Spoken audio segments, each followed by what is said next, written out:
তো গাইস আসসালামু আলাইকুম। আমাদের ফরিদপুর ও মুকসুদপুরের সেই সুনামধন্য মাননীয় সন্নাম আমাদের মামা জনাব মোহাম্মদ শফিক মুন্সি এখন ইঞ্জিনটা পরিষ্কার করতেছেন। আর ইঞ্জিনের কিছু কাজ যা যা করা লাগবে হেডি বলবেন। আপনি কিছু বক্তব্য দিন, লাইভের মাধ্যমে কিছু বলুন, জনতা দেখবে, একটু বলুন না, প্লিজ বলুন। জনতা ব্যাপারটা হচ্ছে যে ইঞ্জিনটা আসলে ওই ডায়নামার উপর দিয়ে মোবিল পড়তেছে, তো ওই জায়গা চামড়াটা ওয়াশার ছিল, ওইটা চামড়া নতুন ওয়াশার লাগাইতে হবে, ঠিক আছে। আর যে হিটের যে তারটা ওইটা লুজ ছিল, ওইটাকে আর কি ওই তারটা নতুন করে টাইট দিলাম। এখন আর হিটের কাটা দিতে হবে না। আর মোবিলটা চেক দেবো, মোবিলটা আসলে কম আছে ইঞ্জিনে। এটা কিসের এটা? এইটা হলো মোবিল চেক দেয়ারই, মোবিল চেক দেয়, ঠিক আছে। তো আমার গাড়িতে। আর এটা কিসের এটা?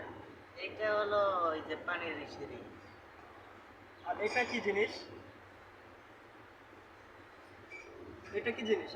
এটা কি কাজে? কোনটা? এটা গাড়ির কি কাজে? এইটা এটা যে রেকর্ডার।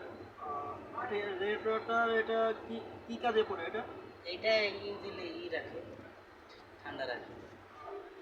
ইঞ্জিনে পানি দেওয়ার পরে এটা কুলিং থাকে। হ্যাঁ হ্যাঁ, অবশ্যই হ্যাঁ, কুলিং। আচ্ছা। আর আর এই এই জিনিসটার নাম কি? এই কুলারে কি করে? কুলারে ওইটা আসলে ফ্যানের যে বাতাসটা যায়, হ্যাঁ, ওটাকে ঠান্ডা রাখে। আচ্ছা, এটা হলো হাইড্রোলিক কুলার না? দেখে দেখে আপনি একটু সরেন। আপনার ইঞ্জিনে তো বহুত সমস্যা দেখা যাচ্ছে। না, ইঞ্জিনে কোনো সমস্যা নাই, আপনি কি আপনার সমস্যা দেখেন? হোস পাইপটা চেঞ্জ করা লাগবে সম্ভবত। এইটা আপনার পুরাতন ইঞ্জিনে কোনো ডিস্টার্ব দেন? স্টার্ট দেওয়ার সময়? ইঞ্জিনে কোনো ডিস্টার্ব নাই, এটা পুরাতন গাড়ি, এটা সমস্যা থাকবে, সমস্যা নিয়েই চালাইতে হবে, ঠিক আছে। এটা 100% নিয়ে এই গাড়ি চালান যাবে না। এই গাড়িটার বয়স প্রায় 20 বছরের উপরে, ঠিক আছে। তাহলে আপনাদের কোম্পানি কি এটা কোনো সার্ভিসিং করবে না?